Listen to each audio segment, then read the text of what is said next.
Hey, what's up, guys? This is David Double D Dennis for another Dave and Will commentary, and I'm joined with Will the Stachman Stachnik. And we're here to continue our series of Don Bluth commentaries for y'all with Anastasia. So, yeah, I guess without further ado, we will... Adieu.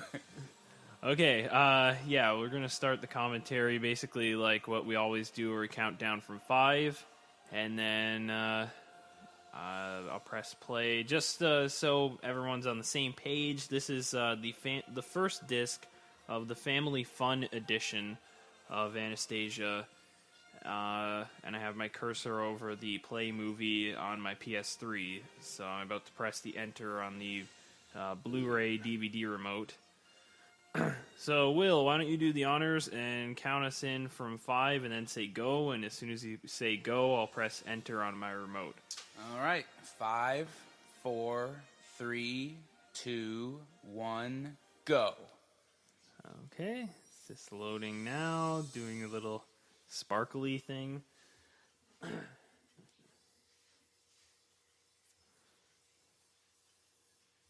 And we're about to start. So... basically, we recorded the Land Before Time commentary before this, but our plan was actually to do Anastasia first. I think we're a little bit more well-researched for this one.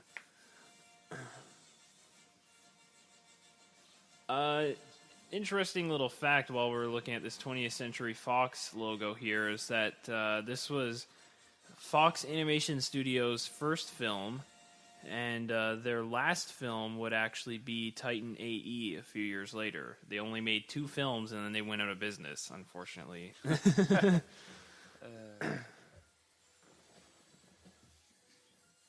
So, for as much as everyone seems to love Don Bluth now, he kind of, like, ran that company into the ground, which is unfortunate. Just excuse me for a moment. I'm just going to close a window here. Oh, okay.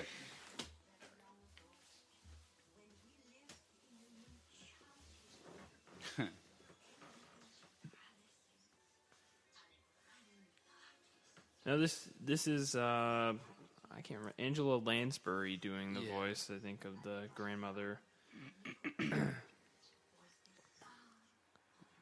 She was the lady from Murder, She Wrote, wasn't she? Yes, okay. That's correct. Now, there's several historical inaccuracies here, but first of all, this is 1916, while Nicholas was at the front of World War II. He was, or World War I, I should say. Like, he was in the front lines, really, so he wouldn't be here right now. Which one is Nicholas? The father. Oh. Yeah. And also, another one is Anastasia at this point. She was born...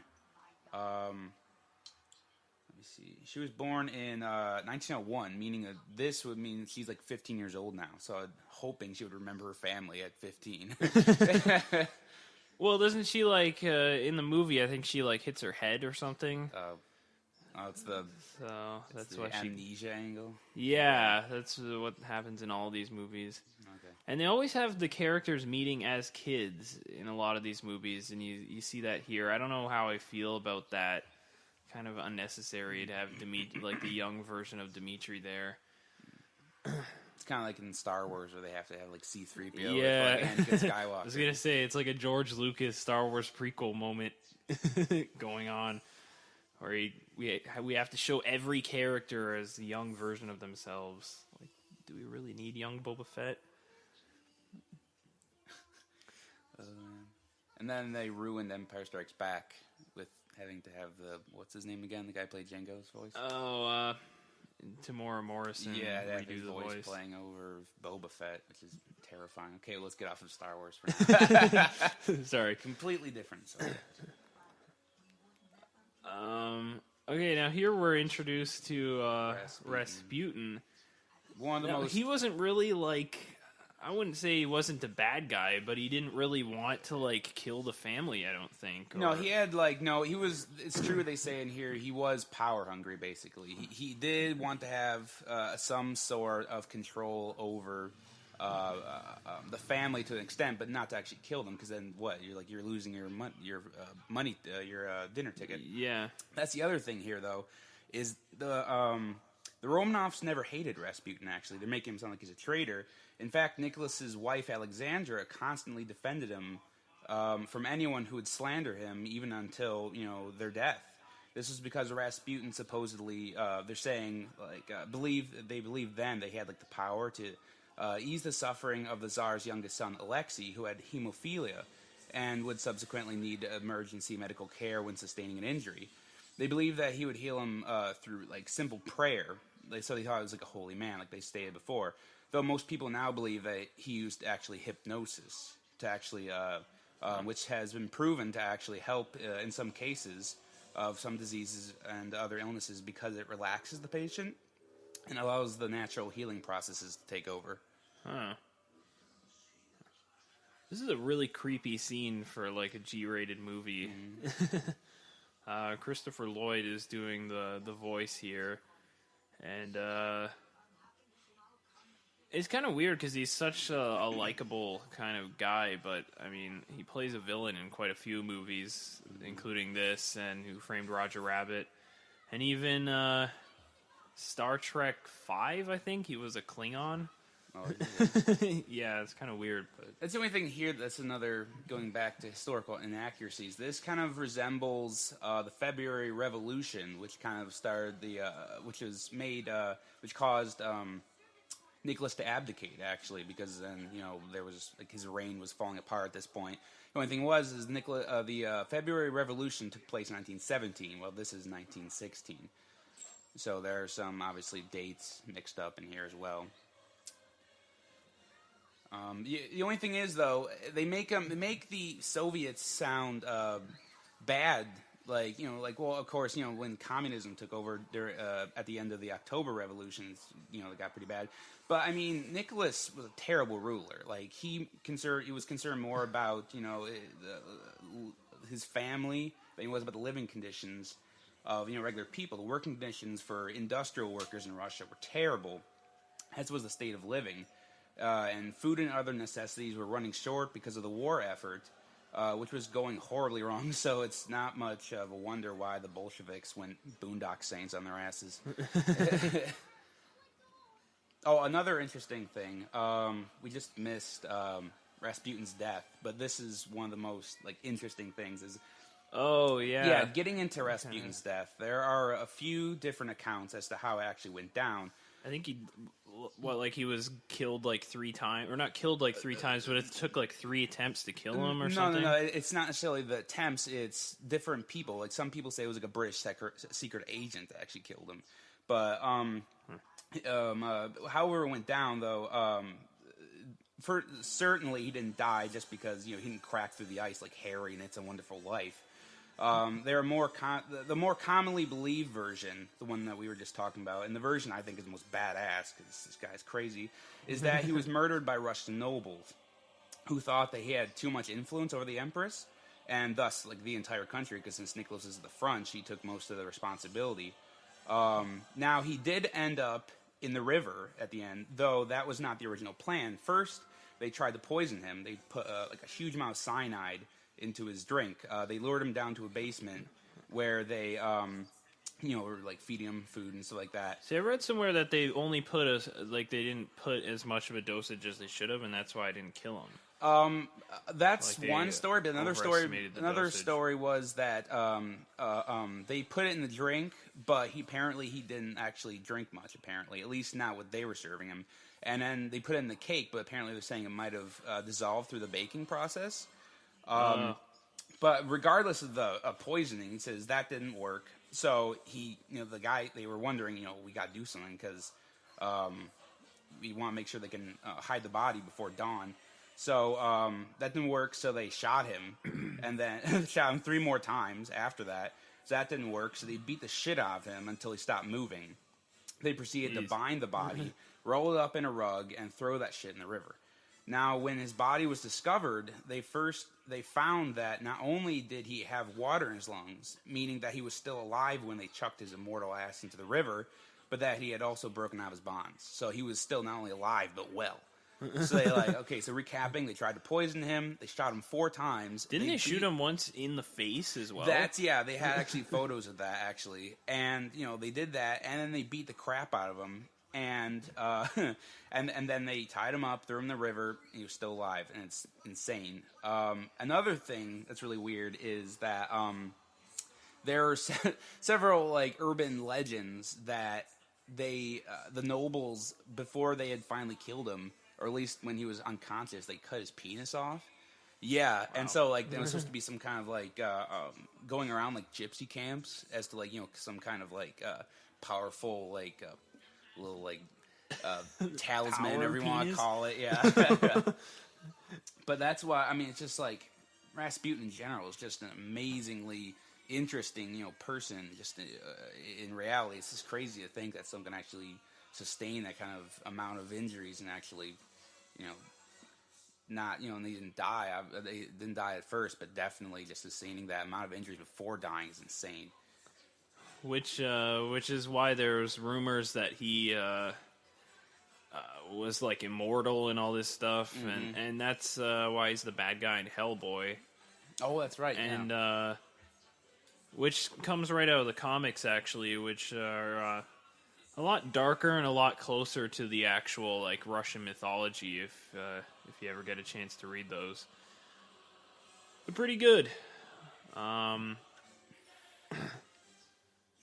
But yeah, he's kind of a interesting, creepy character in history. Yeah. You just look at his pictures online. When you ever have the chance, just look at some Google images of him. It's the freakiest looking guy ever. Yeah, this guy looks like he'll eat your soul.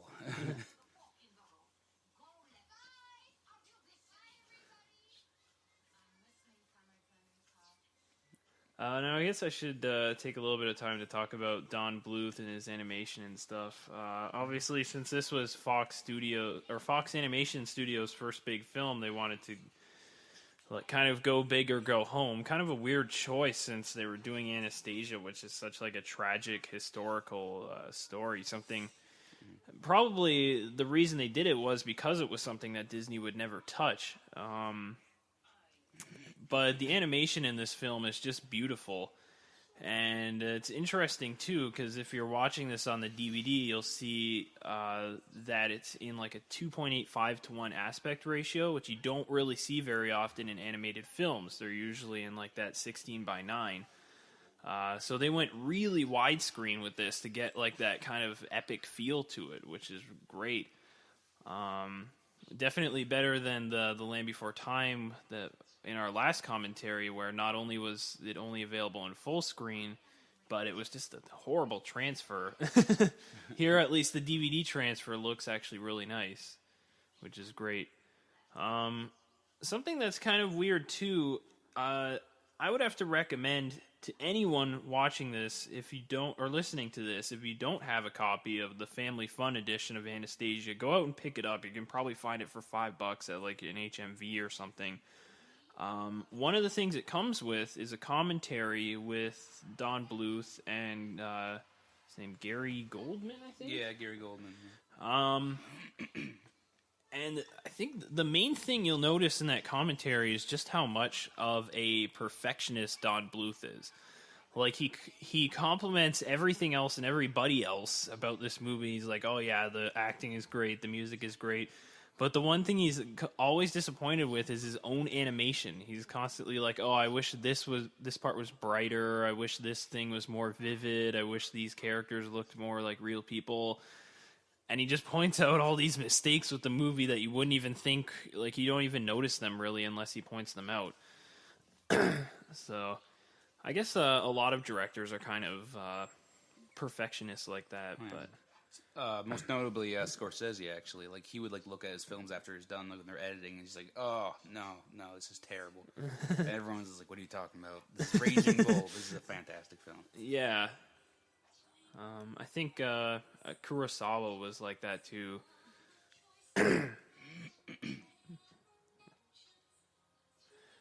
This film I find never really gets the respect it deserves, though. Oh, definitely not. Yeah. I think it actually is one of the better animated films of the 90s. And especially like in terms of animation, like the voice acting is pretty good. And since they're singing right now, I guess it's a good time to bring up the actual music, which is just great in this movie. It was nominated for 2 Oscars. One was for David Newman's score, and the other one was actually for this song, Journey to the Past, which, along with all the other songs in the movie, was written by Stephen Flaherty and Lynn Ahrens. I'm not sure what else they did. I know Stephen Flaherty has done other stuff. I just can't remember what. But yeah, people forget that this was nominated for Oscars and that the animated film Oscar didn't exist at the time. It wasn't introduced until 2001, so it's possible that this could have been nominated for that if it did exist at the time. Apparently, he did do Schoolhouse Rock back in the 70s. Stephen Flaherty. And then he also did the TV series documentary for Angels in New York, which was fairly large. Okay, good for him. Not too much. Those wide amounts of time when he didn't do anything. He went he did Schoolhouse Rock in 1973. And then he did The Magical Journey of Anastasia in 1997. So there was, 20 years when he didn't do anything. It's possible that he, it's possible that he was doing stuff besides film. I don't know, his name just sounds so familiar. He might be in, a band or something, or working on Broadway. I don't know.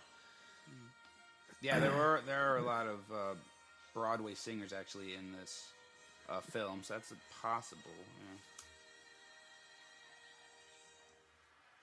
I love that shot where she makes it out to the, hill, and it's like that big epic wide shot. You don't see those kinds of shots in animated films a lot. And it really kind of elevates this film to a different level. I think I appreciated this movie a lot more when I saw it on DVD, because on VHS it's in full screen, so you don't really get that scale as much. Actually, I think the first time I saw this movie was with you and your sister and my sister, in our basement, way back 10 years ago. Maybe. I remember seeing it in theaters. And I remember I was freaked out by Rasputin, especially at the ending, where it's skeletal structure. Again, it's kind of intense for a PG movie or a G movie, actually. G movie, actually, yeah. I can't believe this movie got away with a G rating. Yeah, I know. I mean, I can see back with Land Before Time and stuff like that, but because that was such a long time ago. But this was 1997, so I mean, it was you would think they would be a little harsher on ratings at that point, but I guess they didn't really feel that a movie about people being executed deserved a PG rating. Of course, obviously they didn't show that, but I always say that if Don Bluth had put the entire not only execution of Rasputin, but also the royal family in this film, he'd be my personal hero. It'd be an R-rated film, but I would be oh my god. Oh man. It would be interesting to see a live action version of this. Did they actually make a movie back in the 30s or 40s about this? They might have. I think they made some TV series back in the 80s. I think there was a small TV series, but I'm not sure about that. Yeah, I could see that. There's always a cute sidekick character in most animated films. Well, for the good guy and the bad guy as well. I mean, you got Bartok in here. I suppose Paco? Is it? I don't know what the dog's name is. I wasn't really paying attention. I don't think they give him a name yet,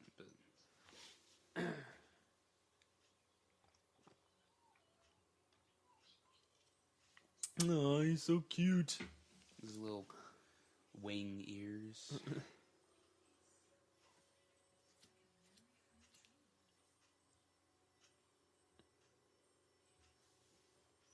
Now, was the Royal Palace, like, did this actually happen? It was just, like, closed off like that?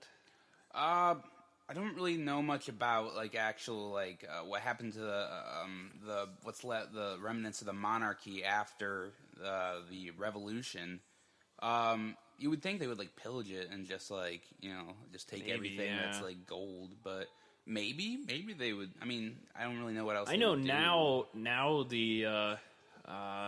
the palace has basically been restored, and you can take like a tour in there, kind of like the White House.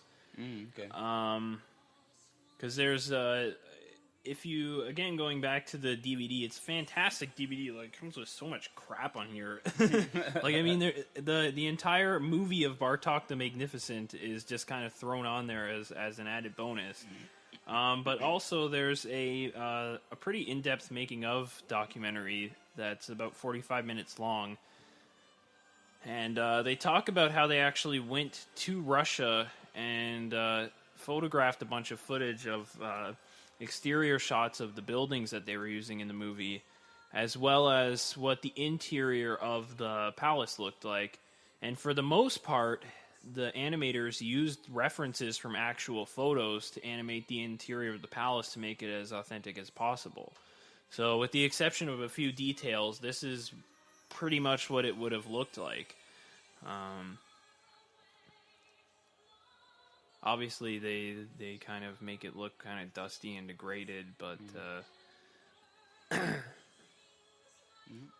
that would be Alexei. The little kid? Mm-hmm. Yep. Is that the one that had hemophilia? Yeah. Is that why he's, like, shuffling a little bit? Even though hemophilia wouldn't make you shuffle, but maybe they wanted to show his weakness. I don't know. Maybe they beat him because they thought it was like a demon inside him. TQ Satan.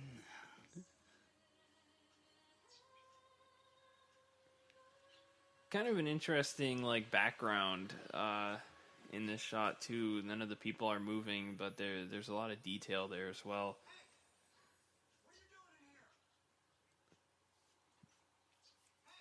I guess we haven't mentioned the voice cast either, really. Meg Ryan is Anastasia. She didn't really do much after this. Like, I haven't seen Meg Ryan in anything lately. Yeah, she's kind of fallen off the face here. She did, like, a few, like, mediocre films, but that's about it. It's kind of sad, but basically in Hollywood, you have, like, kind of a short life if you're female compared to if you're male, where you can keep acting into when your hair starts going gray. Yeah. I think the only significant film she actually did after Anastasia was You've Got Mail, which was pretty big back in the 90s. And Kate and Leopold was kind of... Yeah. I don't know if it wasn't really good, but I mean, it was big-ish. Yeah. Like, I've heard of it, at least. And then John Cusack does the voice of Dimitri. I always get his name mixed up with Petrie from Land Before Time. They're so close. Petrie. And, which I didn't know it was John Cusack when I was a kid, but I don't think I knew who John Cusack even was when I was a kid. Yeah, neither did I. And Kelsey Grammer does Vlad's voice. Yep. Which is funny, because he's like the only character that really does a Russian accent. Yeah. Well, I mean, he's really the only good actor. I mean, John Cusack's okay. Meg Ryan's bear. Her kind of ship left in the 90s. And John Cusack, I don't know, 2012 was pretty bad. But Kelsey Grammer, he doesn't really try and, like, be in huge movies. He just kind of sails along, and he's done, like, Broadway stuff. And, he just kind of, only does stuff that he thinks he can do. Doesn't go out of his range. And, he is so talented. He's really one of the only actual... main characters in here that actually sings for himself. Meg Ryan and John Cusack had professional singers do their songs. Yeah, Kelsey Grammer, Christopher Lloyd, and Bernadette Peters all do their own singing. It's kind of weird too that Kirsten Dunst actually does the voice of the young Anastasia. She hasn't done anything in a while either. No, she's suffering from Spider-Man 3 syndrome, as I like to call it. Because after Spider-Man 3, her and Tobey Maguire sort of just didn't really do anything. They both did like 2 or 3 films after that. I think I'm still suffering from Spider-Man 3 syndrome. I think anyone who saw it is still suffering from Spider-Man 3 syndrome. Another weird kind of member of the voice cast is J.K. Simmons is actually one of the members of the vocal choir, which we only know that because Will and I watched the making of together, and there's like a shot where they're showing all the people singing, and J.K. Simmons is like off to the side, and yeah, there he is on IMDb, ensemble and character voices. So, kind of weird. But I guess he wouldn't have really been, like, no one really knew who J.K. Simmons was back in the 90s. It was just kind of an obscure character actor, like, until he did the Spider-Man films. But yeah, I'm not really looking forward to John Cusack playing Edgar Allan Poe. Really? I didn't even know that. Yeah, there's a movie coming out, or it might even already be out by the time this commentary comes out, depending. It's coming out, I think, later in 2011, like September, October. And it's called The Raven. And, it's 2012, actually. I thought it was late this year. I guess it's early next year. But basically, it's like the last days of Edgar Allan Poe, like after his wife dies, and there's like some kind of a murderer that's going around like imitating all of the stuff that happens in his short stories, and he's like trying to stop him. It's an interesting concept for a film. I just don't know how I feel about John Cusack playing Poe. Like it's weird, but I always imagine Johnny Depp playing Edgar Allan Poe if they ever made a movie out of him. Yeah, that would have been interesting, yeah. But John Cusack just doesn't have a range of anything at all. Yeah. Pretty much kind of the same and everything. There's Bartok, played by Hank Azaria, who's a regular on The Simpsons. Yeah, he does like 20 voices. Yeah, a lot of... I think he's mostly known for Apu. I think he does Mo from Moe's Tavern. And Chief Wiggum. Oh, yeah, that's right, yeah. And here he's doing a completely different kind of voice with Bartok. Kind of funny Russian accent. Well, it's not really Russian. Well, it sounds more Jewish. It's more like... Yeah, I was going to say, it's more like it's like a Russian Jew. Yeah, which is Fiddler on the Roof. Yeah. I guess he's from Fiddler on the Roof. But for some reason, like, I always thought that was Eugene Levy doing his voice. It does kind of sound sounds like a little bit like yeah. like a little higher pitched version of Eugene Levy. Yeah. Yeah, except Eugene Levy's voice doesn't really crack that much. But he does sound that kind of, lower, kind of monotone voice. Sounds very Canadian, because he is Canadian. Yep.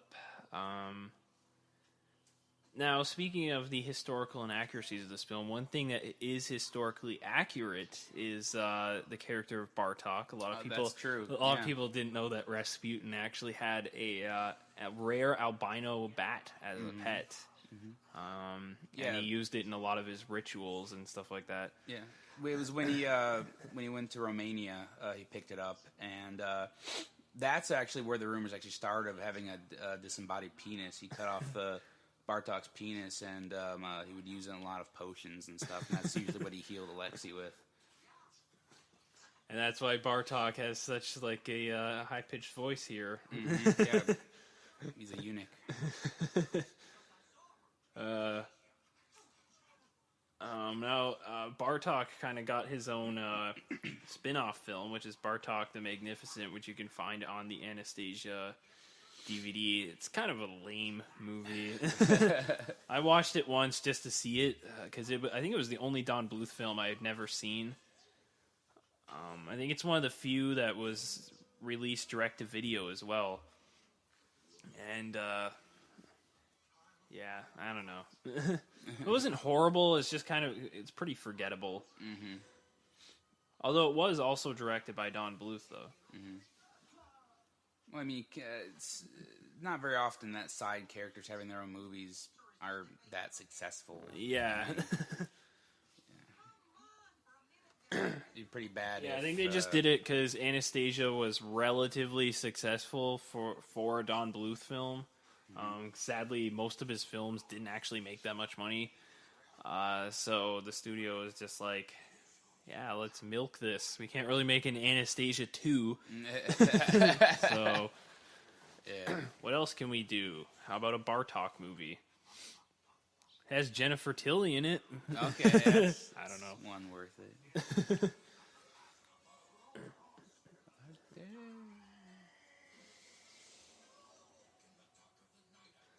He's Christopher Lloyd's sort of like sing-talking. It's not really singing, he's just sort of talking in tune. Yeah. Well, I mean, he does do a little bit of the singing, but the rest of it is Jim Cummings, who does the singing for Rasputin. I think he also plays the voice of Pooh Bear, I believe. In the new movie. He does, actually. Yeah. Pooh and Tigger. I think he's been the voice of Pooh and Tigger for a while, actually. Mm-hmm. So are they gonna make a? I'm really looking forward to that movie. By the way, are they gonna make a spinoff where it's Winnie the Pooh and Tigger meet Rasputin, where they're like cut up and used in a ritual? Oh man, this is kind of another thing that's a little bit dark for this movie. Just like the dark humor used with Rasputin, where like his body parts are falling off. Oh yeah, and hanging out with all these bugs. I think he's supposed to be. It's not really hell, but I think it's supposed to be like limbo, or something. I don't really understand why he'd be in limbo. Well, I think it has something to do with that green vial that is like keeping him alive, basically. Okay. So it's like Voldemort in a Harry Potter series. He hasn't really fully died because he has the Horcruxes. So that's like his Horcrux. Yeah, basically, yeah. He didn't think it through, though. He only had one, not seven. Yeah, probably should have. I love those little bugs there, just like accompanying him. Are they bugs or what are they? Yeah, they're just like insects. I guess because no one likes insects, so they wouldn't go to heaven. But instead of God's nice enough, he's not going to send them to hell, so they're all just stuck in limbo.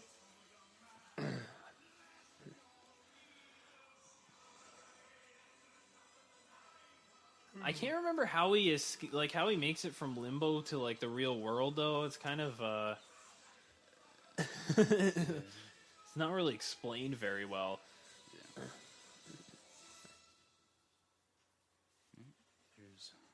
There's the bad guy song. Mm-hmm. Wow, this sounds kind of cool on the surround sound. It's going to the back speaker now. Yeah, the dog's name is Puka, apparently. Oh. Yeah. Like a puka spirit. Yeah. Apparently, Anastasia did have a dog, but his name is Jimmy, apparently. It was a King Charles Spaniel, if you want to look that up on the internet. Wouldn't that be kind of the same type of dog this is? Because I think Puka is a Cocker Spaniel as well. Yeah, that's true. Yeah, it's just a different name. Another historical inaccuracy. They just can't live without. I think it's just because Jimmy sounds like a stupid name for a dog in a movie. Yeah. I don't know. They wanted everyone to have like a Russian name, and Jimmy isn't really Russian. It's more almost like American. Like, yeah. Hey, I'm Jimmy Ramone. It's my impression of an Italian American. What's he like marking in the book there? I didn't even... Arguments 1. Oh, okay. To me, she only had like 3, and Anastasia had like 80. Something like that. In the short time that they've known each other, they've already argued that much. Mm-hmm. So much sexual tension!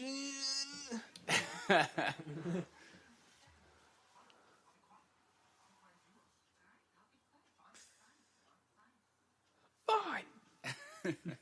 Just punches her. Bitch. I know it'll keep you quiet. There we go. Let's cup a feel. Jesus Christ.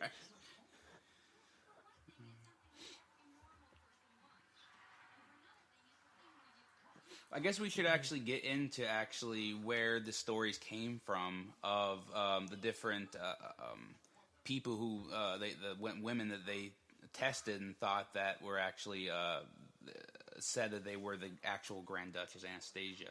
There were like a whole bunch of them, but the one that this movie is based off of, it's the most well-known one, was Anna Anderson. She was this was the whole entire time when she did this was in the 20s, and she actually went through quite a lot of not really training, but she went through a whole lot of time when they actually did think that she was Anastasia, but it turned out that obviously she wasn't, and actually a long time ago later they found Anastasia's remains in 2008. So yeah.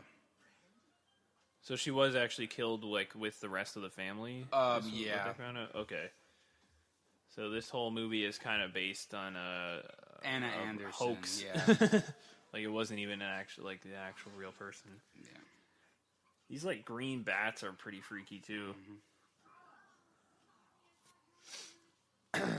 I've always liked the look of trains in the 1920s.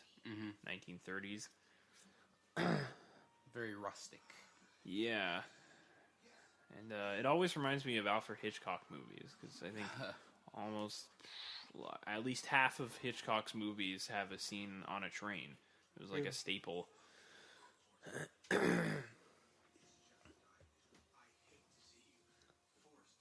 So it's kind of cool. There's not many animated films that take place or have scenes that take place on trains. Except for maybe Dumbo. I don't know.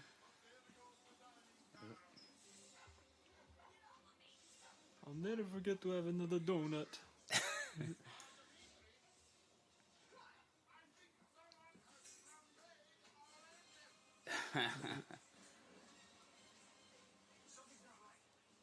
Oh, Dimitri's got to play the hero. Here he goes. They actually went through a lot of different designs for Dimitri to kind of get it right. There's another bonus feature on this DVD where Don Bluth is kind of talking about how he designed the character. I think it's actually the one where he's showing you how to draw him, and he's talking about how it took them a long time to get the right balance of handsome and ugly, basically. Because if you make him too handsome, then he's not as realistic and down to earth. But if you make him not handsome enough, then people won't like him, and Anastasia wouldn't be attracted to him. So they kind of had to get that balance. So you can kind of see there he has a bit of a crook nose and stuff like that. He's not perfect, but yeah.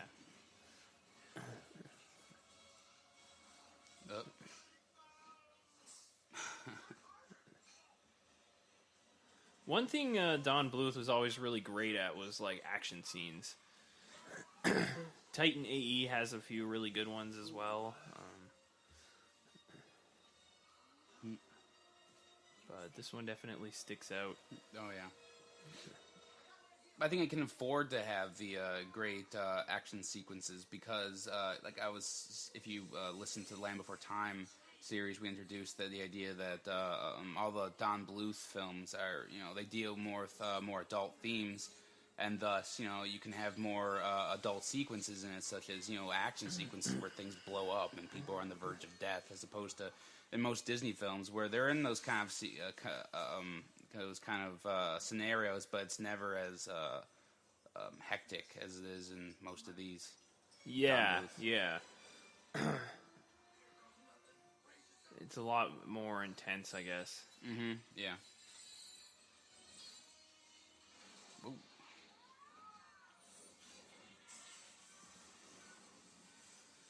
There's a bit of like a use of CGI in a few of these scenes too, but they do a pretty good job of making it kind of seamless.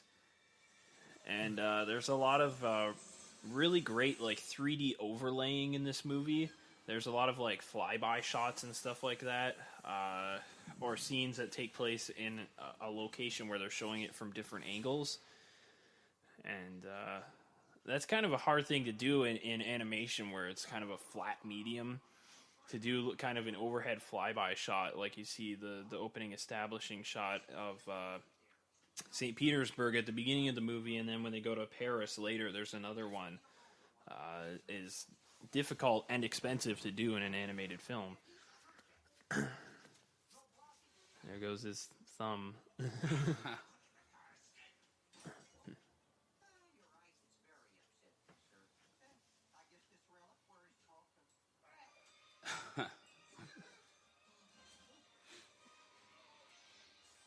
You gotta wonder why Rasputin actually put up with Bartok after he gave him the reliquary. You would think, like, I'm gonna break this thing that's keeping you alive. Yeah, you exactly. are dick. Like, Yeah. you think he would have just like crushed him after that? Yeah, pretty much. Well, it looks like he attempts to do it now, but it's just like, he served his usefulness, and even after this, I believe Bartok starts feeling empathy for the Anastasia character, and so he doesn't really never really actually does serve any purpose to Rasputin himself after he gives him the reliquary. He doesn't really serve much of a purpose in this movie at all. He's just there for comic relief. Yeah, because you need a silly character apparently. Like that was the trailer shot. Yeah, pretty much. That was in every trailer for this movie. I'd give her a ha and a hi-ya. Oh, this is a nasty sound. Oh, there's the there's the Indiana Jones tracking shot. Going through Poland and Czechoslovakia.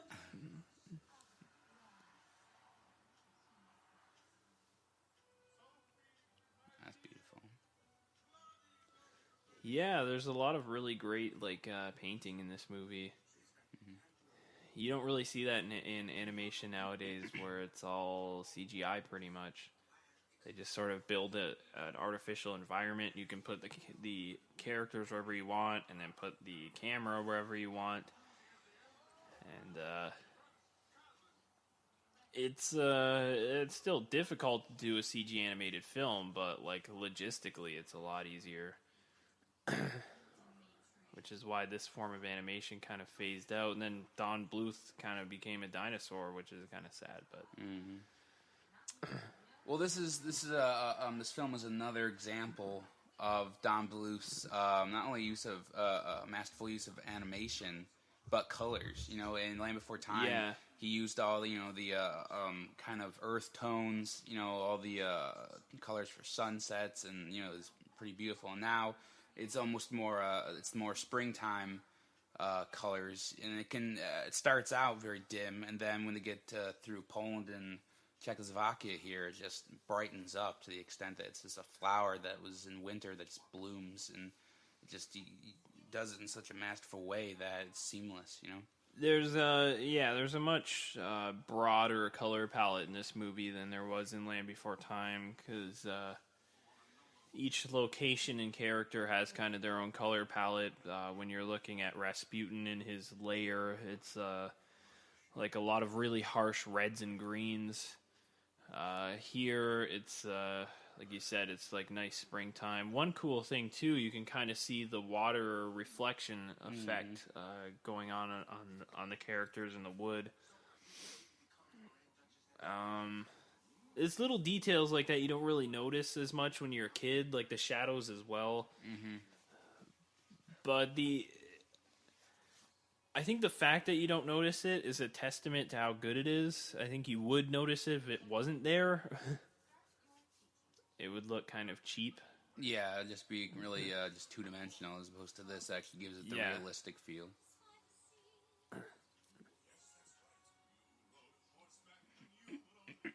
Well, it's like Don Bluth says in one of the bonus features, talking about the difference between a cartoon and an animated film.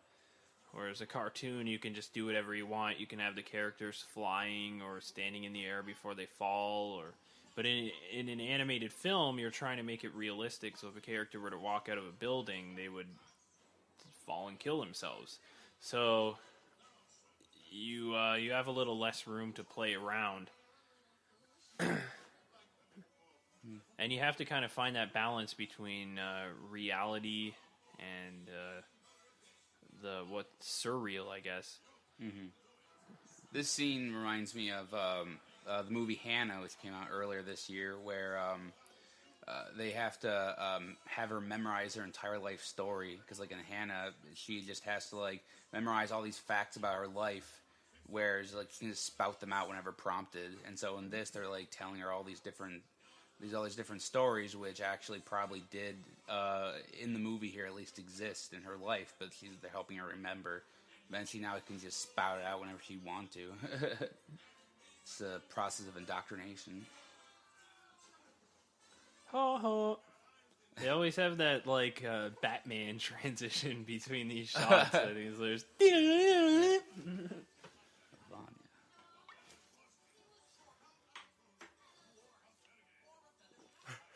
I love the driver. He looks I was going to like, say that car driver looks like the bad guy from Raiders of the Lost Ark. That's what I was Ark. about to say, yeah. He has, like, the same hat and glasses. Your fire is dying. Hey, car driver, you want some of this water? I've got a little bit left. I'm sorry, I'm not thirsty. This guy's really weird. This guy is so weird. I'm sure at some point in his life, his face will melt.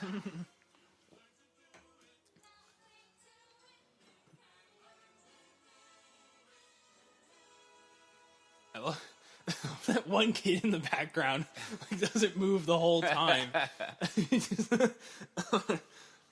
If we weren't recording this commentary, I would have just rewound and just watched that kid, because he's just like staring at the ground. He doesn't like, his face doesn't move. He's just like has like this dumb smile on his face the whole time. It's hilarious. Oh man.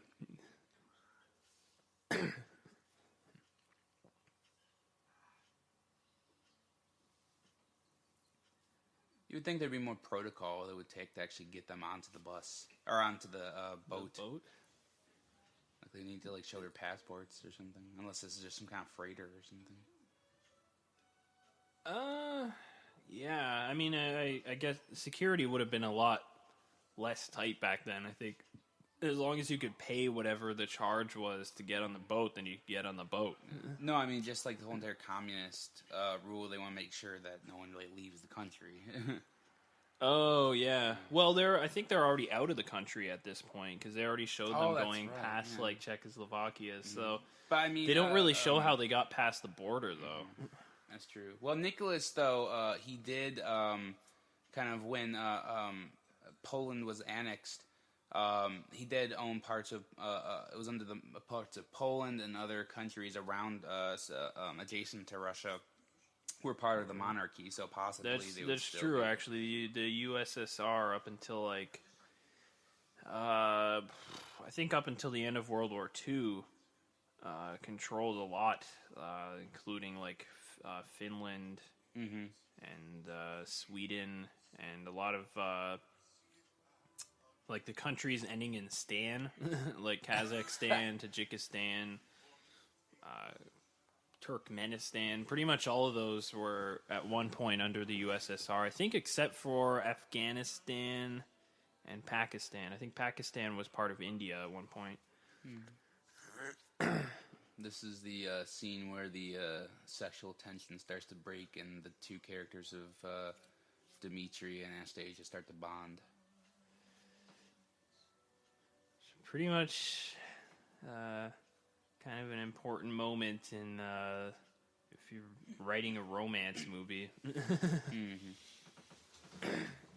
You can't really have the tension going throughout the whole thing. At some point, you have to have them actually kind of liking each other, because otherwise, you just have two characters that hate each other completely. Yeah, which is kind of interesting. They should, I don't know. I can't Yeah. do it. It's I'm just sorry, like I like men. Thank you for helping me discover my sexuality. Vlad, come over here. Yeah, I was gonna say, yeah, it's just like, what do you think Vlad and I have been doing all these years? I think that shot is the ship is CGI. Ooh.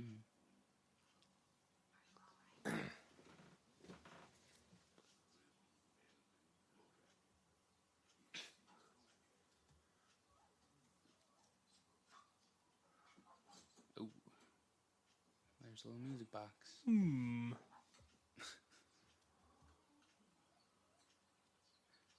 That's the other thing, though, with the music box, which is kind of tied to her necklace there. They said "Together in Paris." Actually, the Grand Empress Maria, who was played by Angela Lansbury in here, she didn't go to France after the Revolution. She went to Denmark, actually. So that wouldn't have actually, occurred. Plus, in real life, Anastasia didn't have that much of a connection with her grandmother. It was more or less her mother had more of a connection with her grandmother, who was Queen Victoria, actually, of England. Oh, there she's calling it puka. Puka. Which, I think a puka is like a type of animal spirit, if I'm not mistaken. Like in Japanese culture, or? I don't know what it comes from. I think it's Celtic, actually. It looks like Welsh. It's a Welsh. Okay. Welsh or other type of like an Irish fairy. Yeah, so that's sort of Irish is like Celtic, kind of. Yeah, Irish and Scottish share the Celtic heritage. There's Alexi again. He turns into a demon In here, this but kind of creepy scene.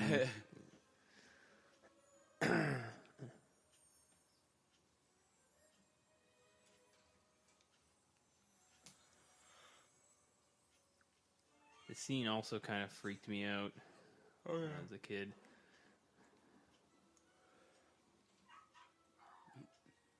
Puka knows what's up.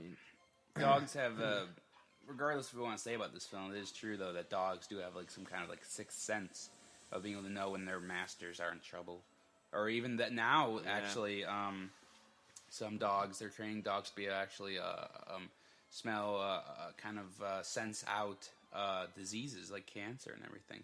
Really? Mm-hmm. Yeah. Weird. It was on NBC. I'm not sure how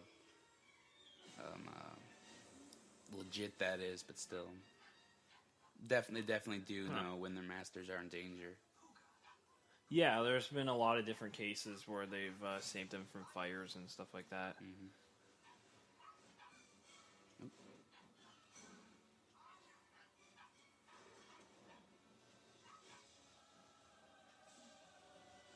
But yeah, this kind of goes back to what we were saying earlier about the like surprising amount of peril that Don Bluth puts in his films. This part is terrifying.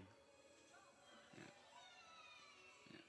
Those are her sisters, Olga, Tatiana, and Maria, who are all killed in the basement.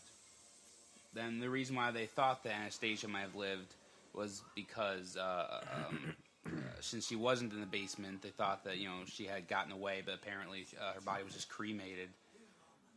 She was burned along with Alexi, apparently.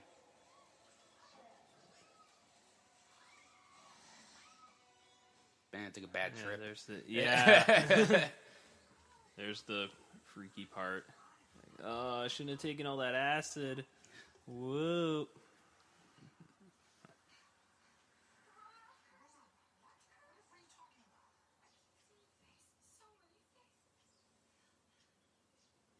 They cried out to me, and then was suddenly silenced.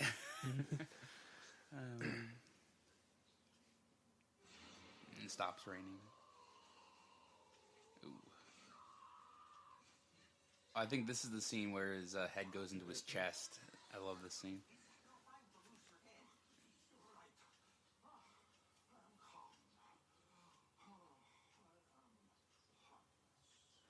Yeah, again, it's pretty like dark comedy.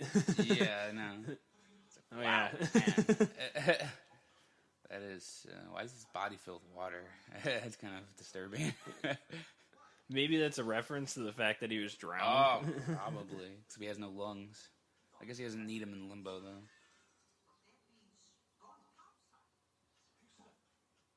I guess this is the part where he gets resurrected in some way. Ooh. Yeah, there's a deleted scene where they like sacrifice a baby and he drinks its blood. It's pretty horrifying. He's got his Santa Claus cape going on.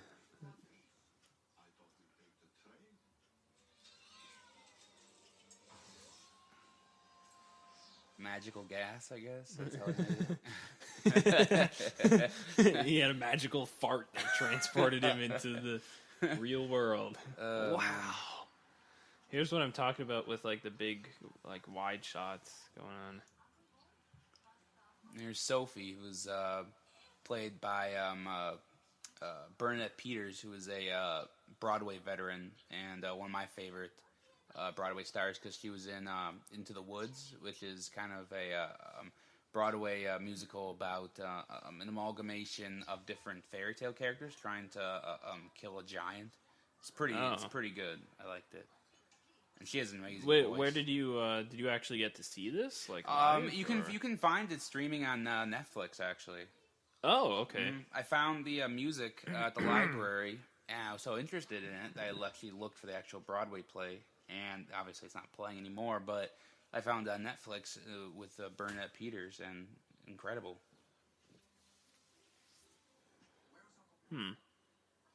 Boys. Yeah, she was in quite a few movies in like the 80s and 90s. You don't really see her as much anymore. But yeah. I don't really know what she's up to now. Like, is she back on the stage, or did she just kind of retire? She's probably doing something, I'm assuming.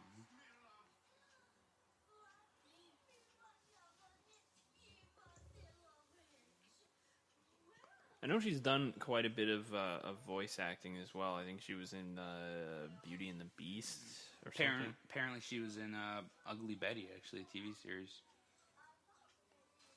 Which I saw one episode of and couldn't watch it anymore. Interesting. Oh, and Land Before Time 10.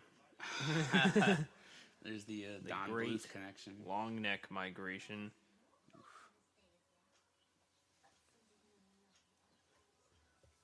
She was kind of hot back in the day, too. Oh, yeah.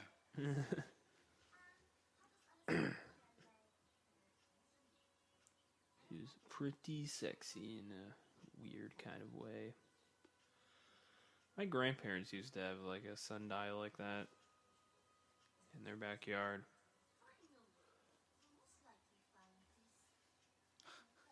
It's a pretty huge rack. Yeah. I should hope so. He's pretty fat.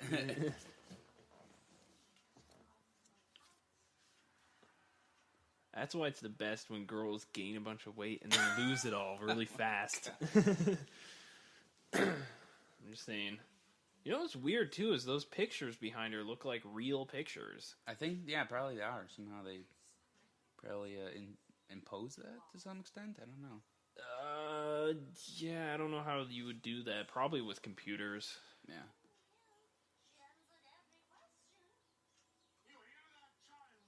Yeah, because I think that's like a Monet painting behind them as well. Monet. Ooh.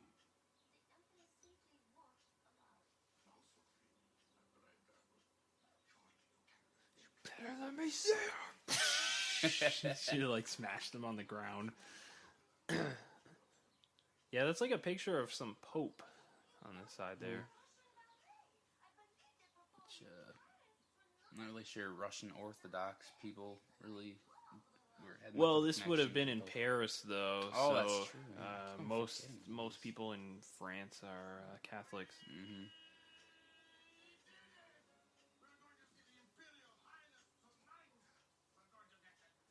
You can kind of hear David Newman does that a lot in his scores with, I don't even know what that is. It's like where the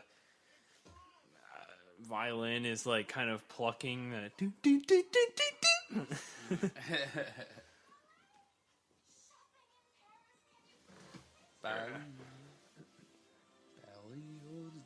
I think he does the score for a lot of Fox animated movies, actually, like Ice Age stuff. I think he did a few Pixar films.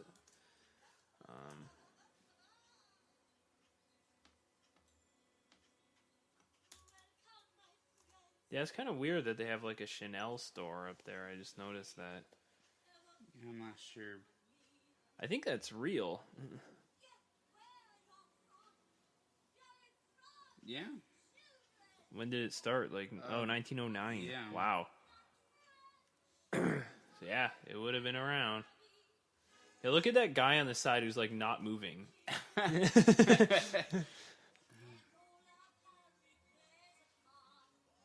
There's quite a few characters. Oh, now they're moving. Okay. They kind of like keep them still until they have to move, basically. But those three guys there are just... Are they mannequins? I don't know. They just like stay in one place.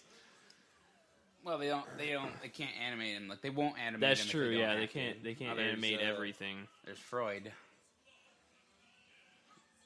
There's a Top Gun moment. The Top Gun guy.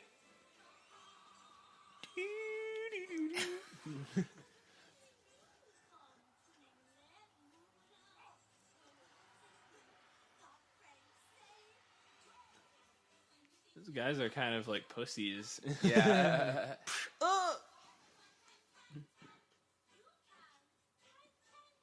Man, there's some hot chicks in this movie, man. Where? Like in the background? No, just... Oh, these chicks? Yeah. And there's that French maid back at Sophie's place. Oh, yeah. There's kind of a cool, like, circular tracking shot there, which, again, is very hard to achieve in animation, where you actually go around the table, so you have to see everything, like, three-dimensionally. Not easy.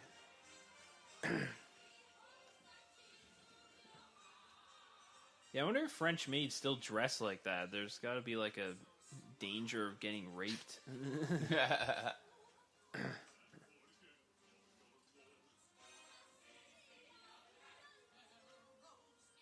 I mean, who doesn't have a French maid fetish? Gay guys, I guess. Even then, they'd probably just dress other men as French maids. The behind them, that almost looked like the backdrop there looked like Starry Night. Except for the stars. What's Starry Night? Van Gogh painting. Oh, probably what they were trying to go for. Probably. Didn't Van Gogh live in Paris, or at one point? I don't know a whole lot about Van Gogh, except that he went insane and cut off his ear.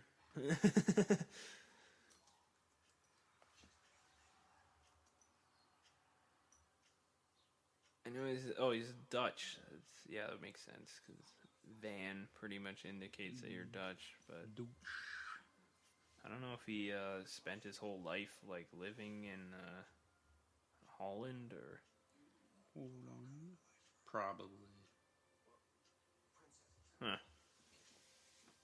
You think they would have tried to imitate like a Monet painting instead? Since he was actually French.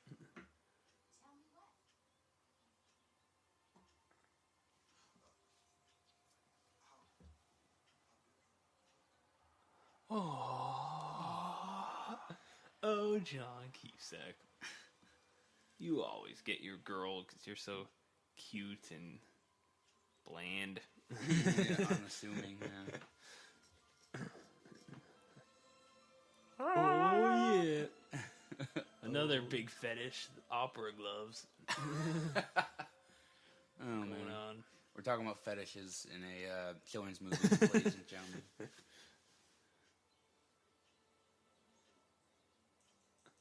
Well, they are actually at the opera, so I guess that would make sense. Yes. Can't go to the opera without opera gloves. I don't know why, but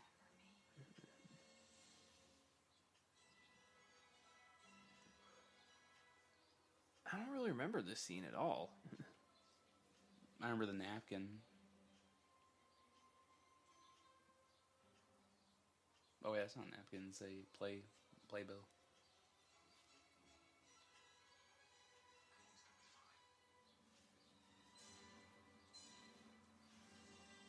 Does anyone know what play this is? It looks like Cinderella. Cinderella, yeah.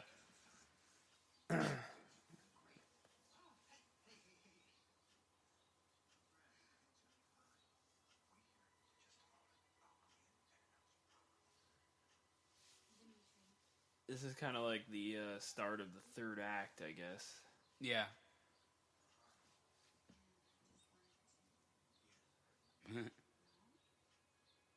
Here's a good example of Don Bluth's like lighting technique that he used to sort of draw attention to the eyes. Mm-hmm. You can see how the characters' eyes are lit much brighter than the rest of their faces. Like right there, there's like a stream of light going across her eyes, which is basically to draw attention to her face. In the widescreen format, it's really hard to draw attention to something that small when the frame is so wide. So to do it, you basically have to have everything on the sides of the frame pointing towards what you want the people to look at.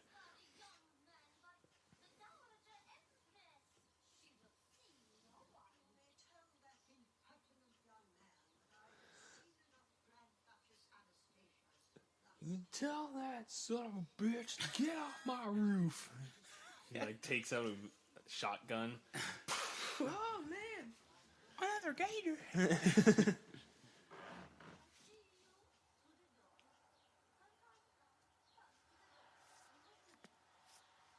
Oop.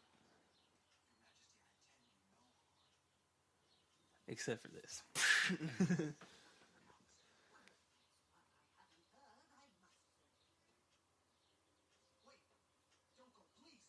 That's the other thing, though, is that Dowager Maria here wasn't her only surviving member of her family, or dowager, I should say. Apparently, her aunt Xenia and her Xenia's husband Sandro, along with their daughter Irina and her husband Felix Yuspov, along with several others, actually survived. Also, Felix actually was one of the ones that supposedly conspired for the plot to kill Rasputin, actually. Oh. Yeah.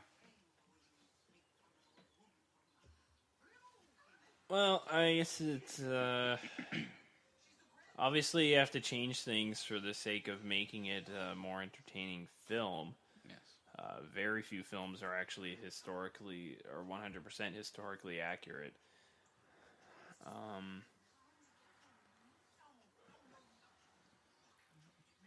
This is when the trust is broken. Yeah, this is what in screenwriting you call the third act crisis. Where, like, one of the characters finds out that the other character is lying, or there's a misunderstanding between them. And, because usually by the end of the second act, you have the characters actually liking each other, and then to split up that liking, you have something come between them. Which is usually some kind of deception. Like, you see it in Shrek, and, I don't know, you see it in, like, 100 other films.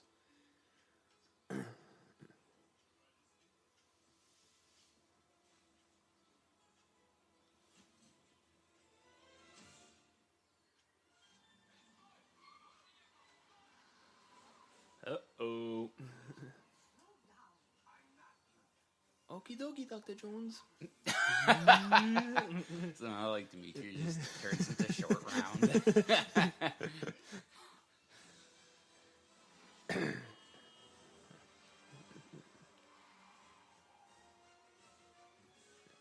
Yeah, there's a lot of really great, like, fluid animation in this movie. That's what I was thinking. Yeah. Like, I never really noticed it when I was younger. I always thought this movie was okay when I was a kid, but I was never really blown away by it.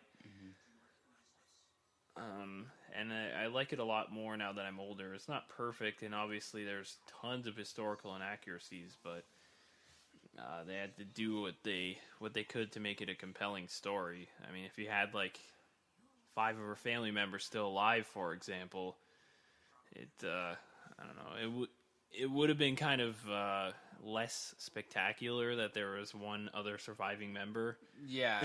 If there was like, oh, look, another surviving member of the Romanov family. We have 8 of them over here. It would have like lost that critical nature. You know, this is your last hope, you know.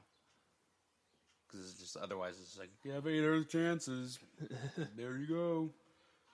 Although at this point, excuse me, communism would have taken over, wouldn't it?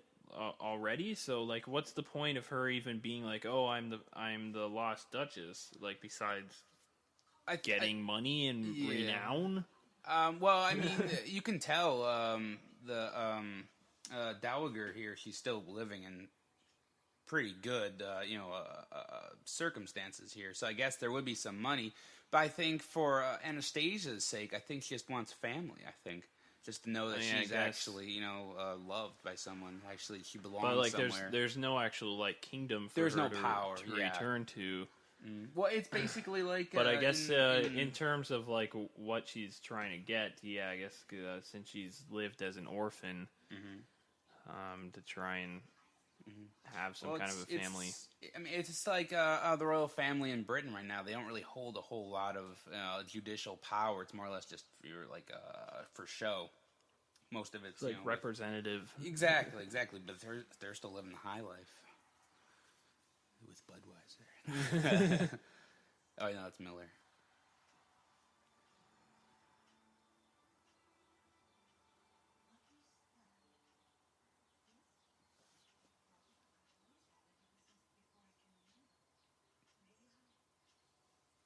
That's basically like the MacGuffin of the film, I guess.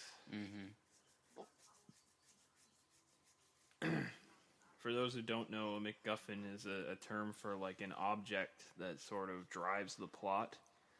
A good example is in Pulp Fiction, the briefcase that they're trying to get back from the 3 kids at the beginning of the movie, or the Ark in Raiders of the Lost Ark. There's tons of examples, but it's like a thing instead of a character, but that thing somehow becomes pertinent to the story. And I think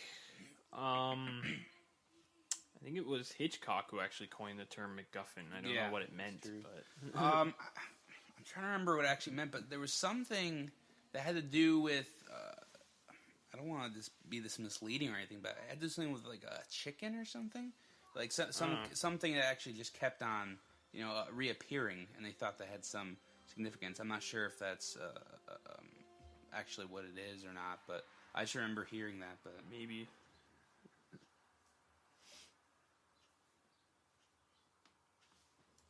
I guess the like black that he's wearing is supposed to be sort of indicative of the darkness of his situation. One thing that's kind of interesting about this movie, too, is, like, the costume changes. Anastasia starts out wearing, like, a lot of browns and greens, and then she ends up wearing, like, blues, and then I think she winds up in yellow by the end of the film. So it gets, like, brighter and brighter. And same thing with Dimitri here. He was kind of wearing, like, a brown outfit, and then he's wearing like this black overcoat to kind of show the darkness of the situation. Compared to a lot of animated films where the characters are just wearing the same thing throughout the entire movie, it's kind of an easy out, but here Bluth does something interesting where he actually changes the characters' outfits throughout the film to show their mood, which is kind of cool. It's pretty cool, Jimmy.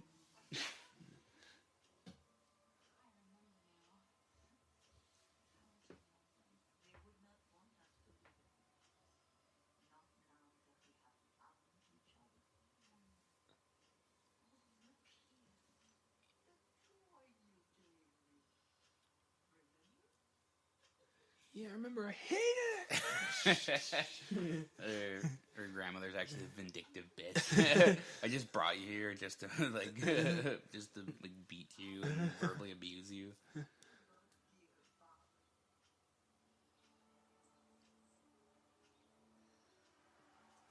Wow, it's pretty intense crown Yeah. that you were holding on to. I'm surprised no one tried to steal that or anything.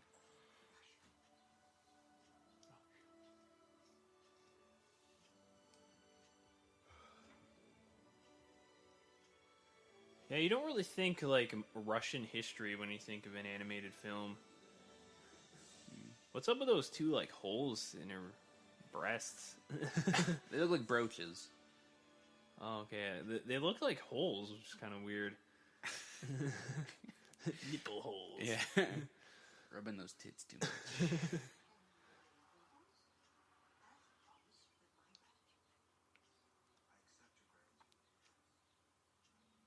See here now he's wearing a suit because he's taking the situation more seriously.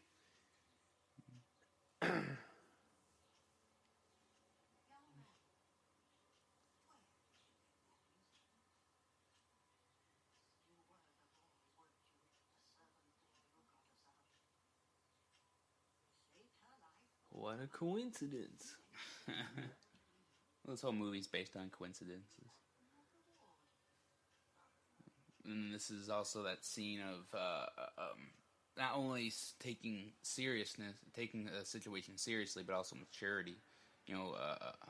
Knowing that what you did was for the good of Anastasia, and not for you just actually getting your money. And so that kind of also brings in the scenario that kind of redeems Dmitri from greed and selfishness for actually why he got into the situation, for now realizing that this is actually for her.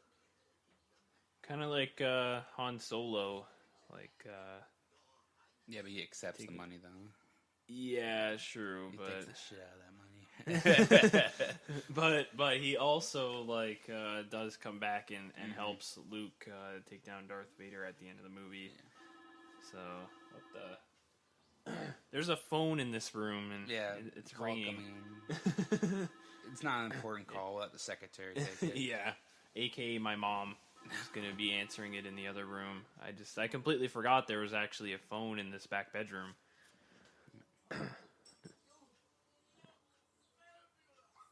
Do they introduce Vlad's character as someone being in the military? Because it looks like he's like a commander or someone holding high esteem in the military here with all his badges and his royal sash and just his outfit there looking all spruce. I don't know. They don't really mention it. Maybe it's one of those things that's not really explicitly said, but we're just supposed to sort of assume it. Because, I mean, this is after World War I, so it's possible that he fought in the First World War. Mm-hmm. And those badges are from, like acts of bravery or whatever. So, yeah, that's totally possible. Like, given his age, he definitely could have fought in the First World War, so... Yeah, it's the things on his shoulders, epaulets. They're spelled, or that's what they're called, and they're insignia that shows rank in armed forces. So he must have been in the Russian military. But you'd think he'd actually try and be like fighting, like back there in like the February Revolution. But apparently, maybe he was. They don't really show much of what happens. They don't really show what happens to him during that point. So. It's possible that he was and that he just gave up. He's like, fuck this. Well, no, I mean, like that could be part of his character. Like that's probably why he's sort of become like this con artist. Like he's just sort of given up on honor. Like you don't really think that much about that because he's like a supporting character, but it's totally possible.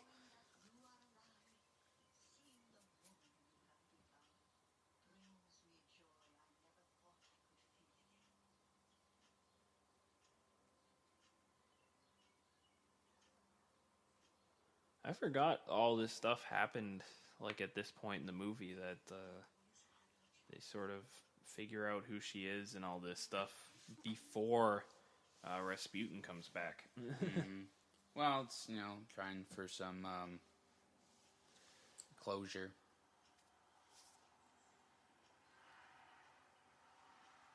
It's also, saying that, Anastasia's found her family, and so now she's almost, I wouldn't say moved beyond it, but has also, realized that she's a mature woman now, and she can actually live, survive for herself. That hedge maze looks like the hedge maze from The Shining. Yeah, yeah.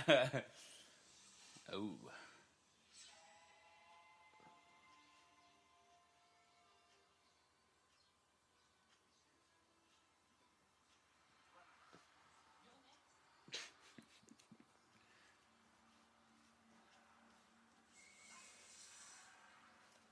I think those are little, or they look like little like fleur-de-lis that are kind of carved into the edges there. Or maybe not really. It looks a little bit. It's reminiscent. You gotta wonder why Puka actually went in there in the first place. It's kind of leading poor Anastasia to her doom. Well, he just got lost. I don't know. Or he was chasing after one of those weird, like, green bat things. Maybe. How did she make it all the way from that hedge maze to that bridge? Time lapse? I don't know. Thanks to my magical fart, I made it up to the real world again.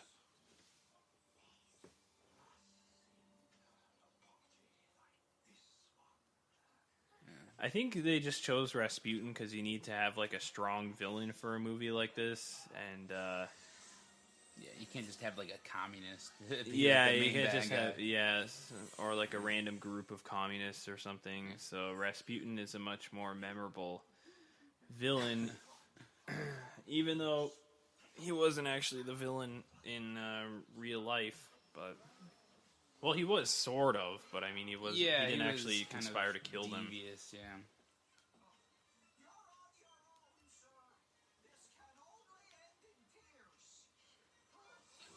Oh, there's Bartok's moment of redemption, sort of.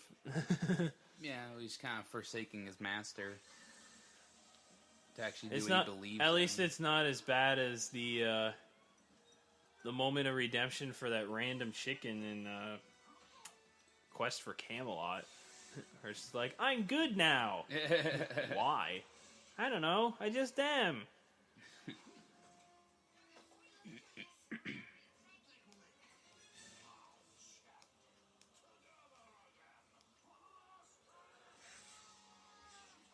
Whoa, green fart! Cool Pegasus.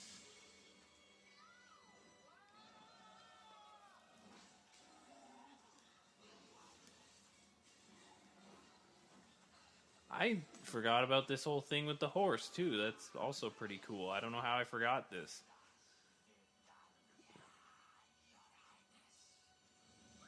What does that mean?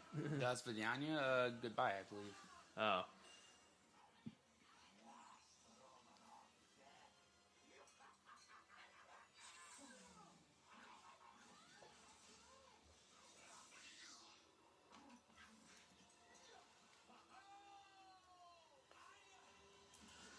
Ooh.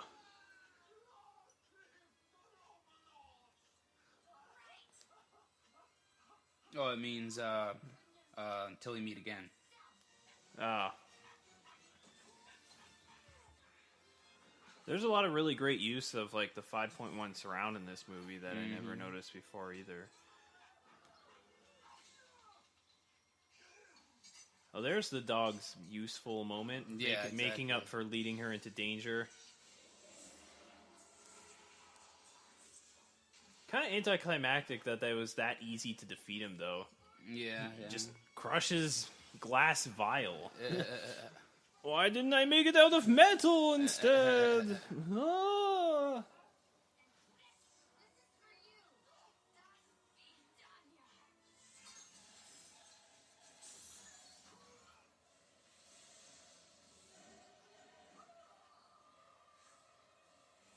Uh-oh, it's his freaky death scene.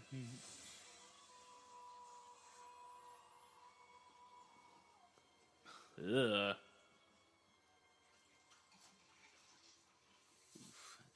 Don Bluth, all right. Yep. That's like the moment where it's like, wow, really? This was G? Okay. Kind of freaky for like young kids, but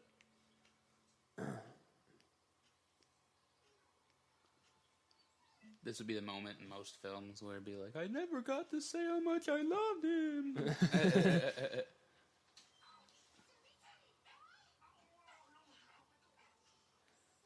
oh, my back is broken. I can't feel my legs. Ugh.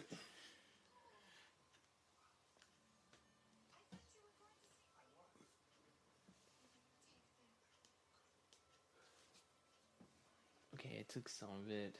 Okay, I took all of it. Fine, whatever.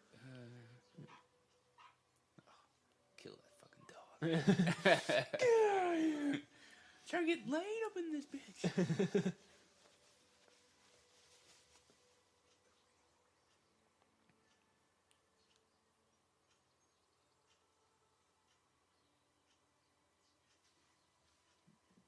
Just share your kiss and get it over with. Get over.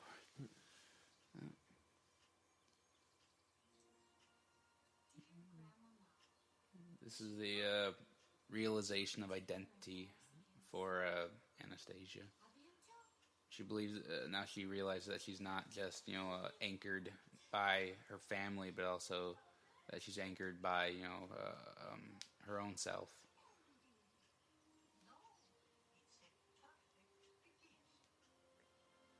Yeah.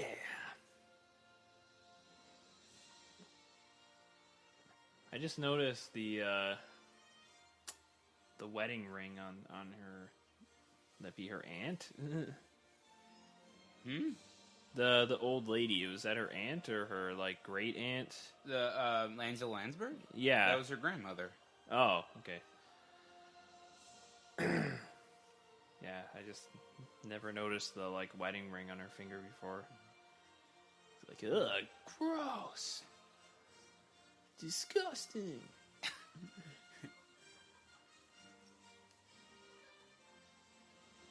What happened to Vlad and the other chick, though? Well, they had Sophie over there with the grandmother, but I don't know where Vlad went. That's kind of late. She doesn't even talk to him. She just like grabs him and kisses him. Like, oh, hey there. My mouth. I don't even know who you are. I'm being raped over here. She doesn't come back in the spin-off movie either. There's no pink bat in the Bartok movie.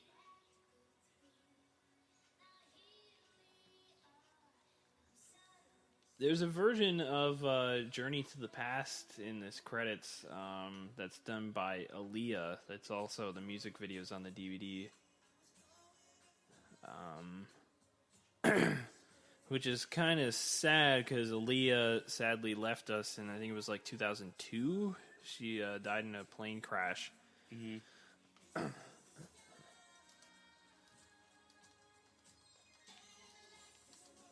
There we go.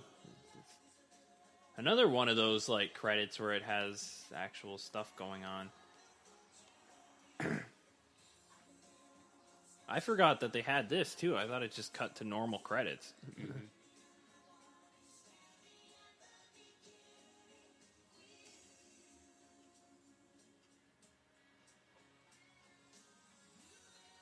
Who does this song? I'm trying to remember the woman, but the guy is Richard Marx. Oh. Mm-hmm. Huh. Oh, yeah, this, I believe this is Aaliyah.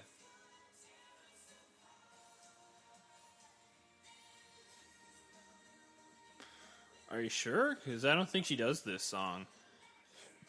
I don't know. Trying to find it.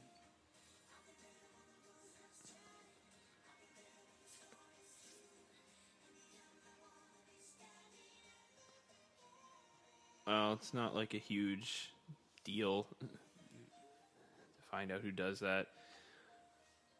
But anyways, we're finally at the end credits here.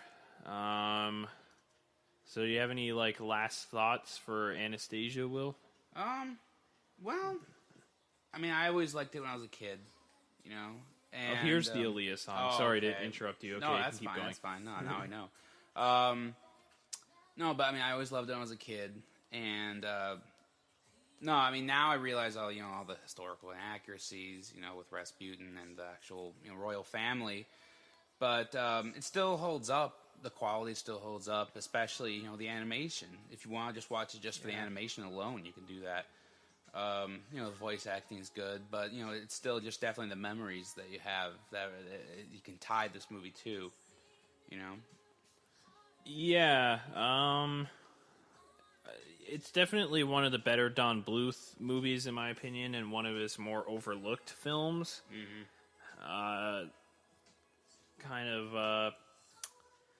I think a lot of people kind of... there's the phone again. A lot of people kind of make fun of this movie for trying to be a Disney princess movie, and I don't think that's what they were going for at all, really. No, definitely not. It's a completely different kind of film, and it's different than most other Don Bluth films in that, first off, he's not dealing with like animals or dinosaurs or anything. It's real people, and it's a real historical event. And the animation definitely holds up. If you can pick up the Family Fun edition of this, it's definitely worth it. It's full of bonus features. And I think I like this movie now than I even did when I was a kid. The more times I watch it, the more I realize that, hey, this isn't bad. Exactly. Oh, yeah. Apparently, the woman, just to go back a little bit, the woman that was at the that sang with Richard Marx was Donna Lewis, who was a Welsh singer-songwriter. Oh, okay. Just, a little closure there, but yeah, definitely. All right, well, I guess that about wraps it up for our Anastasia commentary. So stay tuned for more commentaries. We're probably going to do a few more Don Bluth films, and then who knows what we'll do? Just keep talking over movies, because that's what we do anyways, even when we're not recording. So for Dave and Will commentaries, I've been David Double D Dennis. I've been Will, the Stachman Stachnik. And keep listening, and we'll catch you next time.